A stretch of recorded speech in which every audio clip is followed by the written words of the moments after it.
Hallelujah. Alright bazalwane, sisaqhubeka nendaba yethu lesibiza ukuthi it's the Nehemiah series. Asesithi Nehemiah series. Amen. Namhlanje siyishaya ngesizulu whatever it is lengikhulumayo. Amen. Hallelujah. The Nehemiah series. Sisaqhubeka nayo. Amen. Hallelujah. Amen. Ngifuna ukuthi sibheke nje izinto ezimbalwa esizibukile last time ngalesithathu. Amen. Siqhubekele ke phezukwazo. Hallelujah. Glory to God. Amen. Sibheke bazalwane last time ukuthi ngibani Nehemiah, lithini iBhayibheli ngaNehemiah. Amen.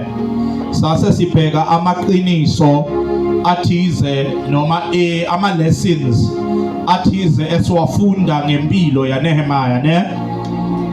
Lesson number 1 sifunde ukuthi Nehemiah wakhulela ebugqileni kodwa wagcina sekasebenza ebukhosini ne.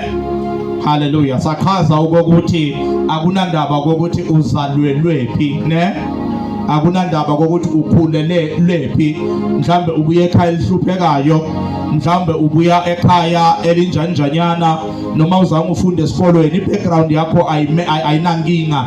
The Nehemiah anointing uqobo elukuthatha from zero to hero. Amen. Hallelujah. The Nehemiah anointing uqobo elukuthatha from tests to testimonies. Amen. Elukuthatha from a mess to a message. Hallelujah. Glory to God. So masibheka abo Nehemiah noma o Nehemiah abazalwane abakhona ukuguqula amabhadi wabo bawenza inhlanhla. Niyangizwa bazalwane, abakhona ukuguqula umbhedo bawenza umlayezo ngempilo zabo. Amen.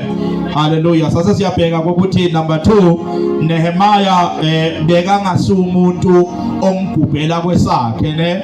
Bekangasumuntu o selfish, bekangasumuntu onganandaba nabanye abantu. He cared for other people. Niyangizwa bazalwane, Nehemiah loyo. Hallelujah. Siyambona ukuthi Nehemiah bekanendaba nabanye abantu ngokuthi makezwa ukuthi indonga zaseJerusalem ziwile kwasha kwacima nezinto eziyabheda abantu baseJerusalem bayahlupheka. Nehemiah wathi anethezekile empilweni yakhe kodwa wakhala uNkulunkulu kwangazuthi konke ku wrong ngempilo yakhe ne, ngalokuthi bekanendaba nabanye abantu. Amen. Sabheka ukuthi number 3 Nehemiah inasigcine khona. Nehemiah bekakholelwa emthandazweni nasekuzileni ukudla. He believed in prayer and fasting. Amen. Hallelujah. Mawubheka lapha ku Nehemiah chapter 1 sesevele ngangele khulumeni ngangasamvuli nalo Nehemiah. Amen. Mawubheka lapha ku Nehemiah chapter 1 uthi Nehemiah ku verse 4 immediately makezwa lo mbiko omubi lithi iBhayibheli wanyukubala bese lithi wakhala. Amen. Wakhala amalanga amaningi, insuku eziningi, wase uyazila uyathandaza insuku eziningi. Amen. Hallelujah. Na umthandazo wakhe siujampila sikangeni kuwo, sizoqilonga uwodwa umthandazo kaNehemiah. I believe sizoqilonga evikini elizayo. Amen. Hallelujah. Right now we are just looking at lokho okusho iBhayibheli ngaye Nehemiah ukuthi kwakungumuntu onjani. Amen. So iBhayibheli lishela ukuthi kwakungumuntu okholelwa emthandazweni nasekuzileni ukudla. Ngicela ukusho lokho bazalwane ebandleni ukuthi umthandazo unamandla. And I know the statement lesenza kwangazuthi sesikholelwa emthandazweni asakholelwa uNkulunkulu ne. But in reality bazalwane umthandazo unamandla. Umuntu othi umthandazo awunamandla akawazi umthandazo. Umthandazo unamandla. Umthandazo unamandla to a point yokuthi umthandazo bazalwane ukhona ukuthi usebenzele umuntu ongemanga kahle ne. Niyangizwa mase umuntu osengalungisi kahle. Namkhumula Corneliyo bazalwane bekangeke manga kahle, basengamamukela uJesu ne. Kodwa iBhayibheli bekathandaza, bekazila, bekaphana labahluphekile. Lezi zinto lezo zo3 lezi zinto lezi zinamandla bazalwane mawuzipractice ngenhliziyo yakho yonke ne, they work. Amen. Hallelujah. So Nehemiah believed in prayer and fasting. Amen. Ngifuna bazalwane sibheke number 4 and number 5 bese siyathandaza. Number 4 nina enibhala phansi. Amen. Aba ubhali you must record, but ngiyakhuthaza bazalwane ukuthatha ama notes. Amen. As good students of the word. Hallelujah. He had a burden from the Lord. Nehemiah bekanomthwalo ovela kuJehova. Bekanani Nehemiah bazalwane? Bekanomthwalo ovela kuNkulunkulu. Amen. He had a burden from the Lord. Asifundeni Nehemiah chapter number 1 sizofunda verse 3 na verse 4. Nehemiah chapter 1 verse 3 and verse 4. La give me lifunde kanjena ku King James. And they said unto me, the remnant that are left of the captivity there in the province are in great affliction and reproach.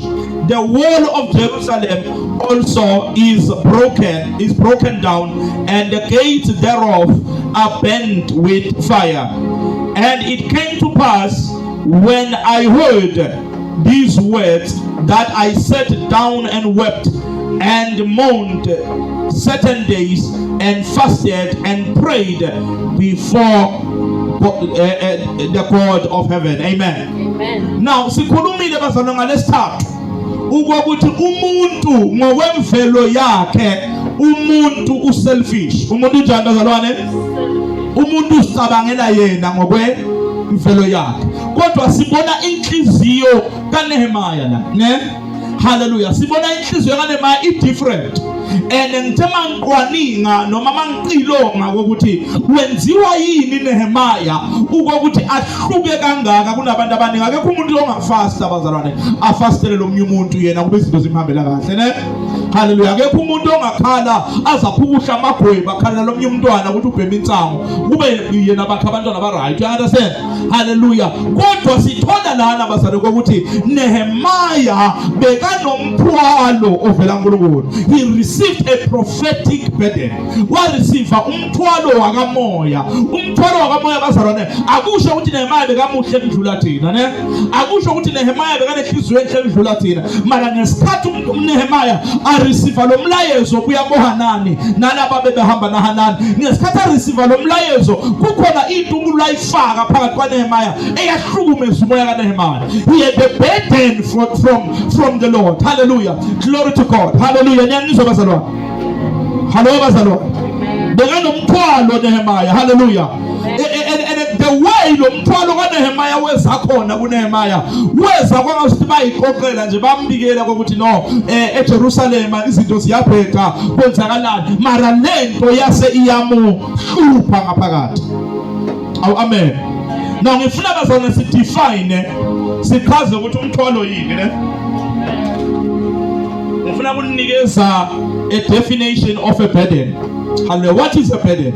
A burden is that which causes weariness, heaviness, distress and discomfort. A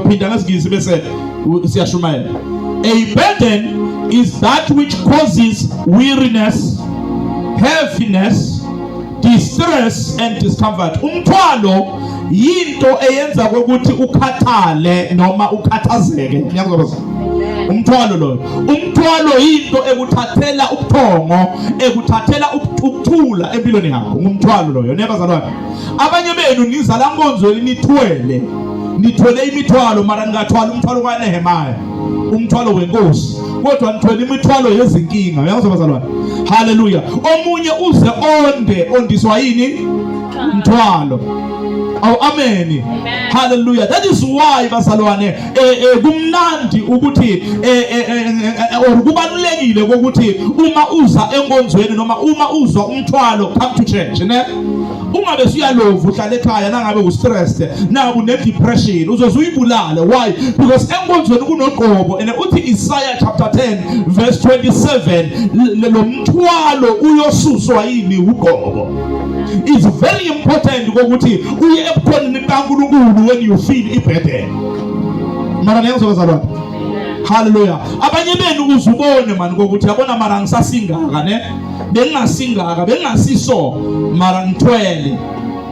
bathwele abazalwane bathwele kanzima abazalwane kodwa bakathwala umthwalo waNehemiah abakathwala umthwalo wenkosi. So Nehemiah abazalwane, he was weary, bekadiniwe, he was heavy, bekasindwa, he was distressed, bekakhathazekile, and he was discomforted.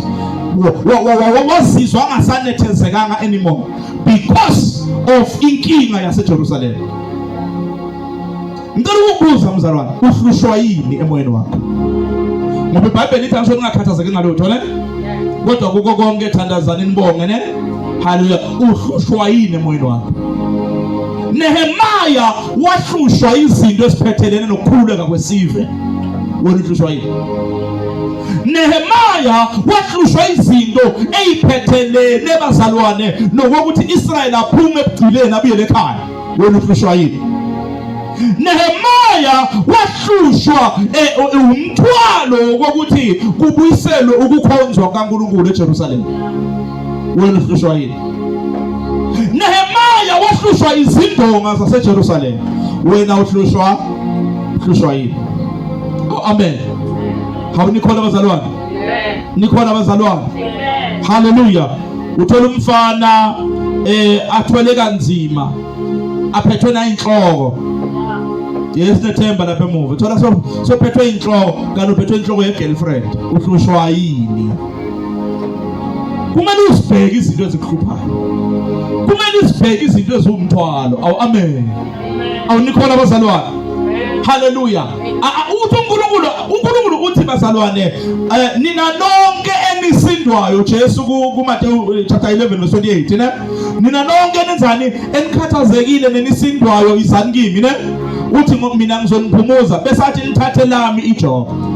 Oh, okay, so uNkulunkulu uthi ngizothatha lokwenu nina lelikuthwele bese nginike lokwami, le yami responsibility. Which means ukuthi wena akukameli usindwe stress ukuthi uyodlani. Akukameli usindwe stress sokuthi uyogqokani. Hallelujah. Wena kumele usindwe stress sokuthi imiphefumulo isindiswe. Wena kumele ukhathazwe lokukhathazwa amazulu. Wena kumele ukhathazwe lokukhathazwa uNkulunkulu. Niyangizwa bazalwane? Ukhathazwe ukuthi luthe kumele aguquke. That is the thing ekumele wena ukuthi ikhathaze. Kodwa kungenzeka kube manje ukhathazekile, wethwele kodwa uthwele wrong. Amen. iBhayibheli alali ukuthi siyothwala bazalwane ne? Kodwa lethi ningathwali lokho. Awona nikhona bazalwane? iBhayibheli alali ukuthi nithwale makelo mathemba ne? Haleluya. Mathi makubheka bathi wethwele. Bakameni ukuthi bathi wethwele kanti wethwele eMozambique ne bazalwane? Kumele ukuthi wethwele into zasezulwini. So Nehemiah had a burden. Leli gama leli elithi umthwalo lithathelwe egameni lesihebheru elithi masa. Asithini masa? Ligama leli elisetshenziswa ekuprofetheni. Ngeke siwafunde lamaverse mara nabe uyarecorda or uyabhala, note these verses. Uzothola lamagama athi umthwalo. Isaiah chapter 14 verse 28. Isaiah lapho uthi umthwalo kaNkulunkulu weza phezu kwami ne? Hallelujah. Ezekiel chapter 12 verse 10. Ezekiel uthi umthwalo kaNkulunkulu weza phezu kwami. Now ubheka lamaverse Nahum chapter 1 verse 1 lithi umthwalo kaNkulunkulu weza phezu komprofeti masa ne? Habakkuk chapter 1 verse 1 lithi umthwalo, the burden of the Lord came upon Habakkuk ne? Amen. Hallelujah. Zechariah chapter 9 verse 1 lithi the burden masa. Also Malachi chapter 1 verse 1 lithi the burden masa. Masikhuluma ngemasa ke bazalwane, le burden lena, it is a prophetic ministry ne? Inkonzo yobuprofeti, inkonzo kamoya. Kodwa lelivi masingumthwalo lifika lelivi lifike likusinde lingakunikeza ukuthula until selifezeke. Uthola uNkulunkulu sometimes akunikeza umthwalo ngomndeni wakini ukuthi umndeni wakini kumele uguquke ne? Umndeni wakini kumele ukhulule ihluphe le. Ngeke ngahlupheka mina abazali ngekhala kithi kunezindonga lapha ekhaya, kunezindlu zodaka kubheda receive umthwalo ngise South Africa ngihleli kahle ngibhizi ngeministry kumnandi ngangabi nokuthula ngise South Africa kwathi ngiyele ekhaya niyangizwa bazalwane yangihlupha lento the first time ngiobey uNkulunkulu ngibuyele ekhaya was 2012 mangifika ngathandaza 2015 was when I came back mangifika ngalwa nezikhonkwane zasekhaya ne ngathatha amafutha anointing oil ngihamba ngogqoba lapha ekhaya ngalwa namadimoni ngalwa namangatshela konke lamadimoni ngathana nibhekana nami niyekele labanye nibheke mina sanqoba kwakhiwe ekhaya nawafika manje ekhaya bayazi nabo makelo mathemba kwakhiwe ne kwakungasinje because ngaba nomthwalo niyangizwa bazalwane ukuthi manje isimo sekhaya kumele siguquke. Sometimes you receive umthwalo from the Lord hayi wakho from the Lord othe khayini kumele manje nisale niphume emcashweni it's a burden from there ukuthatha lo mthwalo ukuyise kuma fasting. So this is so Nehemiah bazalwane wa receive umthwalo. This is not ukuthi Nehemiah kwaba nokwamsuka nje no kwaba nale spirit esimehlelayo kwaba nalento emhluphayo nangabe bazalwane unganawo lo mthwalo le masa amen uzorelaxa nje ungathandaza awunayo ngisho le masa mawunganayo le masa lengikhuluma ngayo uzorelaxa nje ungayentabeni yothandaza uyangizwa bazalwane uzorelaxa ufikele ethenkonzweni kungathi khushu because you don't have a masa kwangathi uNkulunkulu eDaba Work Center angasivusela abazalwane bale masa mara niyangizwa na kwangathi uNkulunkulu angasivusela abazalwane bomthwalo abantu abahlushwa ilento abahlushwa ngilombono uJehova sinikeze wona abahlushwa ngilento uJehova sinikeze yona ukuthi kumele ifezeke. Abantu bazalwane mina njengomfundisi engiyobathemba labadleni abantu abanomthwalo abantu abayiphethe lento abantu abayivayo lento nebazalwane abayizwa ngaphakathi yabahlupha ibavuse ebusuku kuthiwa this ministry must grow. Imagine unikela labandleni unikeliswa umthwalo maye ngekuphushe ukuthi ukhokhe kweshumi ngoba sekunani sekunomthwalo. I think it was you ofakaza wathi wawuyihlalele nje unganankinga kwase kuyakuhlupha wathi wayungakhiphi kweshumi mina osawutshelwe yini ukuthi ikhokha kweshumi till this day umfundisi ne before abangumfundisi babe ngimgcoba ngakhiphi kweshumi amen angibagcoba abantu abangakhiphi kweshumi igebengu ngisho lezo ngeke ngizigcoba amen hallelujah before ayike lapha gebengu ne before aba faithful nebazalwane in tithes and offerings amen ngikhuluma nje abafundisi bakudala bazalwane ndikakuthatha serious amen basho njalo abafundisi bakudala before akhipha kweshumi bazalwane akazange atshelwe ngimi kwehla lemasa kwehla lomthwalo wasezulwini wathi wayungakhiphi kweshumi. Do you understand what I'm saying? Oh mara niyangizwa yini? Amen. Hallelujah. Amen. Ngizamele manje. Glory to God. When you have a burden uma unomthwalo ne umthwalo enguwe lo wenza ukuthi abantu bathi khona njalo thatha 3 hours ngabe unawo inamagama kanophushwa yini nomthwalo ngiyo lento ekuvuse ebusuku ngabo 12 ithi khuleka kulomthwalo sihlusha kulomthwalo bazona bekuya ngami ngabe ngenza ama excuses ngilove esontweni ara lo mthwalo. Hallelujah. Awubuzo sekuceleni kwakho ukuthi uthweleni mkhosi uthweleni ngoba yazi bazalwane amen kunento uNkulunkulu angambulele yona lamalanga ungambulela uNkulunkulu ukuthi hayi ungasathethe ngoba lokuthetha ku-out ufana nomzalo oshayanayo ushaya abantwana babenze imongo bashaya amen niyangizwa bazalwane uthola amantombazane welikhaya lapha beloshana kakhulu uthola abantwana abazibaba u5 uzibuza ukuthi kwenzakaleni. It is because noma bashaya ushaya umzimba mara kuquki ngaphakathi abazalwane abanganawo umthwalo uzopheka ukuthi fikani ningalove ningenzini kanomthwalo wokho amen kungcono ngithatha imic ngivule ngithi Mathobela dlala ne ngithi lapho kukhona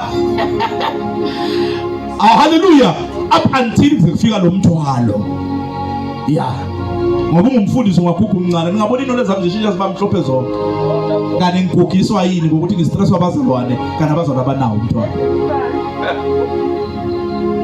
Hallelujah. Amen. Hayi kodwa ngiyamthanda abazalwane uHure na-Aaron. Lithi iBhayibheli Moses wayenomthwalo.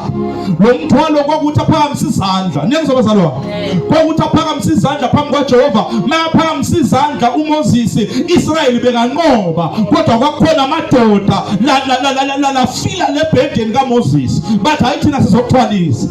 Lithi iBhayibheli bazibamba izandla zaMoses. Yaze yanqobe kaJehova bambambisa izandla. Kwangathi ukulanga zivusela abazalwane. Nithi mangifika labanje ngithole instruments eyiplagiwe sekutestiwe namama akhangisenzi lutho mina ngoba kunabantu abashare ini ibhedeni. Amen. Labashare lemasa. Ayibhekani indoda nomthwalo bazalwane. Futhi ngisaqhubeka. Amen. Hallelujah. Look at a man with a burden. Bhekani Nehemiah bazalwane ukuthi wa-achivani ahlushwa yini yibhedeni umthwalo ngilemasa. Mina angifuna abaprofeti bazalwane. Bakhona abaprofeti abafana in the Bible. Kunabaprofeti laba receiver nasibiza ukuthi nabi. Azasine nabi. Inabi ngilaba bathi usho kanje uJehova ne? Hallelujah. That is nabi. Ngalaba prophet laba lesabiza ukuthi ababonisi seers. Ngesihebheru kuthiwa ma receiver ichoze ne raa ichoze ngilaba labadila vele ngalokubona ne bayabona ngathi ahlela la kuvela bone ne udila vele uyisiye in the Bible ichoze raa ngilaba labadila ngamaphupho nemibono. Akasimprofeti lo muntu kodwa uya receive ne uprophetic ngamanye amagama. Amen. I hope angiphambanisi lezi zinto zizothu. Hallelujah. Amen. Glory to God. Bese kunalaba I think it's not tough. Amen. Hallelujah. Laba labathi uNkulunkulu ubeke something enhlitweni yami. Uthi uNkulunkulu anginikele bani ngetikathulo na tough. Hallelujah. It's something that dropiwe in your spirit. Niyangizwa bazalwane. Hallelujah. Bese kuba khona laba sibabiza ukuthi masa prophet. Laba bamamasa prophet yilaba laba nomthwalo. Hey bazalwane, ngathi uJehova ngazivusela bomama abanemasa bazalwane. Abahlushwa ngile masa. Ngathi uJehova ngazivusela bosisi abahlushwa ngile masa. Amen. Amen. Mina bazalwane wafika elenkonzo njengana ngiyasisi wami lapha sesithandeka lo fika kwendlula even nami ne. Mina bazalwane angazi wafika elenkonzweni anginandaba ukuthi ufikiswa yini ne. Wafika ngivele nje ngijabule ngivele nguthanze nje ukuthi ufika Hallelujah. Esontweni. Hayi mina nginandaba ukuthi uthandazana itilimi hlala itilimi takho. Anginandaba mina ukuthi wena ubona imibono ngitshela izinto ezikhulu futhi sengibonile anginandaba nawo. Mina ngifuna ukuthi uthwale lo mthwalo lenguthwele. Lento ayihluphe. Ngifuna abazalwane sibheke ukuthi umuntu onomthwalo ukhona kufinyelela kuphi aphethe nje lo mthwalo. Nehemiah beyanganamali ukuthi abeka nani? Beka nomthwalo. Mara niyangizwa abazalwane? Hallelujah. Umuntu onomthwalo. Uyazi ukuthi uma unomthwalo wabantu abangakasindiswa ungangena from house to house ubatshela ngoJesu ngathi uthengisa amatamati ne? Ngalokuthi unani? Unomthwalo. You have something inside of you. Washo ingoma, something inside so strong ne? Hallelujah. Lento ingaphakathi iyavutha uthi uJeremiah ingumlilo ne? Lento ivalelwe ngaphakathi. Mangithi ngiyathula iyaziphumela yona. Kasebedeni. Ungabi umzalwane ohamba angathwali lutho. Ungabi umzalwane onganayo burden from the Lord. Ungabi umzalwane ongahlushwa ilutho, ongakhathazwa ilutho. Omunye akakhathazeki even nabantwana lekhayikini ne. Bonke abaqeda ikolo, bayabhema, bayaphuza, mara kuthi khushi. Hallelujah. Ara usho bani usho John ayisigangi le yanto le. Shumshana wakho. Akukhuphi ndawo. Ukawahlangana phela abazalwane ngifuna sibe honest ne. Sesithandaza. Uwahlangana nomfana lohlobene naye ne. Wambona amaratha. Mara kwangafika ivini nelivelo lencane. Wafika nje boy njalo. You understand? Because ezinto lezi izinto zikamoya. Lento lenza ukuthi uhelwe ngaphakathi ngempilo yalomunye umuntu ngilemasa. Iyo lento lenza ukuthi uhelwe ngaphakathi. Ithi ngitshela something bazalwana ngizama ukunimanipulate amakhuluma njalo. Angithi mina nikelane ngifuna nizwe kahle ne. But ngifuna ukutshela something. Do you know ukuthi le building lena ngeke siyiqede ngoba sinemali kodwa siyoyiqeda ngalokuthi sishiswa ngilomthwalo wokuthi kumele iphele. I just need bazalwane 3 or 4 people labashiswa ngumthwalo walento ukuthi iphele. Abantu umuntu ovuka eksena aqabanga ngathi mana ngenza njani ukuthi ngiraise imali yokuthi siqede lapha esontweni. Lo muntu lona unani bazalwane unomthwalo. I know of a lady esontweni la ngangikhonza khona kudala ngisese 28 le 2004. Hallelujah. I know sis lo wasindiswa. Wathi makaqeda ukusindiswa wafaka ama tiles enkonzweni. Ne? Wafaka ama tiles ayi1. Now nina niyaza ngisho ukuthi ama tiles akusipapel in place, ne? Ukuwafaka. Wawafaka kodwa yena anjani?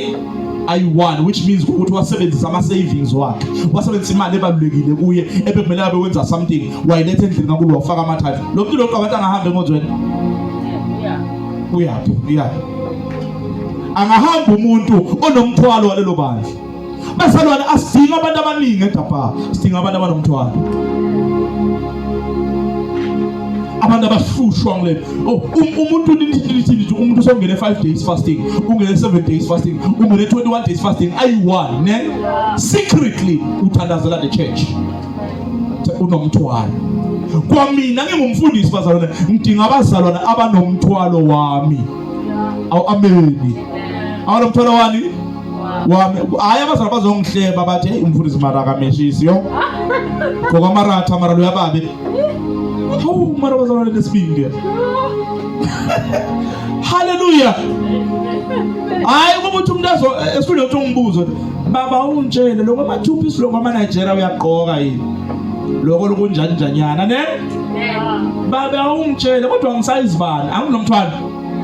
Kodwa ugcoka size bani nangabe awufuni kwaziwe ukuthi nguwe uhamba uyivayana ngenqumalo ne ubuthi butisa lapha kubabe ukuthi ugcoka size bani ne hal uvele sovela anthi sonani unomthwalo manje ngiyabathanda abazalwana benza izinto bangakafuqwa bangakafundiswa abazalwana badinga ukuthi kube ne teaching icala before benze abazalwana banjalo abazalwana be-Prima Stove balinde ukuthi ugwedle ngentshumayelo kube ngaprepare nje ngibiza ingqayeko lapha ngibize pastor Phumlile ngithi ayi bashaya ubasha ingqayeko uzivamise kwenza njalo especially mazimema mina uthola ithi ingqayeko hayi awuzele bandleni ingqayeko ngithi hayi ngiyenza ingqayeko athi ya mawufika ubashaye apha emnikelweni ababika ubashaye safa kushana nani bazalwane mina ngiyithanda mina ngisoze bayazi abafundisi engibabizayo angisoze mina ngibiza ingqayeko kwazi ukuthi ingqayeko kaNkulunkulu ne ngithi azoshumayela la ngimnikeze itask ngithi hayi bangidelele awubashaya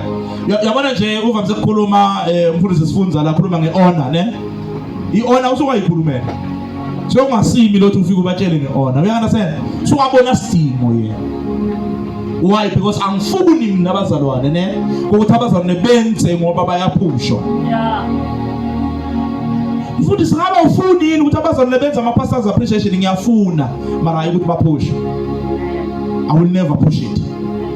Hallelujah. Because ngifuna abazalwane ba receive. So mina umsebenzi wami ukuyothandaza ngithi Nkosi banikeze umthwalo walezi zinto. Vusa abantu abahlushwa ngilezi zinto. Mara niyangizwa abazalwane. Hallelujah. Now we are praying now. Umzalwane lo ningamusho ngoba angifuna aphume amen ngimkhophe. Hallelujah. Umzalwane lona asafika wake benilovile nje. Hallelujah. Njengoba namhlanje bekulova lovekile ne wasukuma wathi bazalwane senza njani ngegrocery yomfundisi ne angakatholi teaching from me mina kulento lesingisi ekuthiwa it's the thought that counts ne I know ukuthi akunamali ne I know ukuthi akusiko ukuthi emva kwaloko nase niza namasanga bazalwane no but I appreciated ukuthi nabazalwane baqabanga ukuthi umfundisi uyadla do you understand what I'm saying umzalwane lo mthwalo nje ukuthi okay let me take na divorce la 25 rand ne I know ukuthi umfundisi will appreciate it it's all I can afford ne but nalo mthwalo ukuthi incane kwaNkulunkulu ngabe iyadla yini angithi mina kuyoke kwenzeke lokho bazalwane ngoba mina makuthiwa kunento lengisaba ngokunukela abazalwane so ngamane ngilale ngendlala ukuthi ngingabi no roll on nje haleluya ama perfume ngicela ukuthi ngamathenga abazawo u4 abe ngewami ngihle ngitshentsha ne angidlali ke lapha phela thina labantu ngathi sibabinyana so simele sifake kakhulu ngapha amen. But anyway, hallelujah. But imagine abazalwana umfundisi wakho sekanuka amakhwapha ngalokho umfundisi wakho uyasacrifice awunjani mara abazalwana bakhona ukuthi bamthwalise. Azumfundisi makathi hallelujah. Nithi shatha lapha ya ne nivuke umoya kana kusumoya ukuthi kukabi fikile ingcebo. Hallelujah. Fikile ingcebo. Ay anginiyekele amen. Ngoba senisirious kangaka siphambe sibe ngeenyawo. Uhlushwa yini? What is your burden? Imithwalo emibi bazalwane kwangathi uNkulunkulu angayisusa namhlanje ne imithwalo yestress, imithwalo yabantwana ababe nithwele kanzima, imithwalo yabazukulu, imithwalo yabantwana. Hallelujah. Uthi noma ulele uzwa ngathi udiniwe ne because uthwele kanzima ngathi uNkulunkulu angawususa lo mthwalo. Mara ngiyathandaza ukuthi ngathi angakuphi umthwalo wezinto zakhe.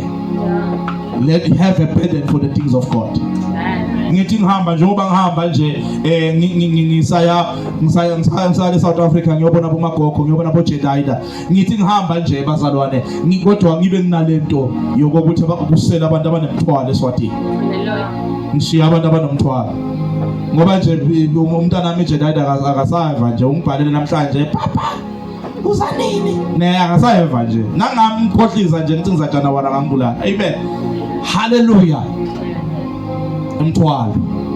Mara niyangizobazalwane. I want us to pray namhlanje. Sithi Nkosi ngicela ungiphe umthwalo kamoya. Mina ngeke ngikhona ukuthandaza ngiyi-one. Anginayo ibhedeni yokuthandaza mina. Futhi angisibone isidingo. Ngeke ngikhona ukunikela ngiyi-one. Ngeke ngikhona ukuphila umnqwele ngiyi-one. Mara ngicela ungiphe the burden.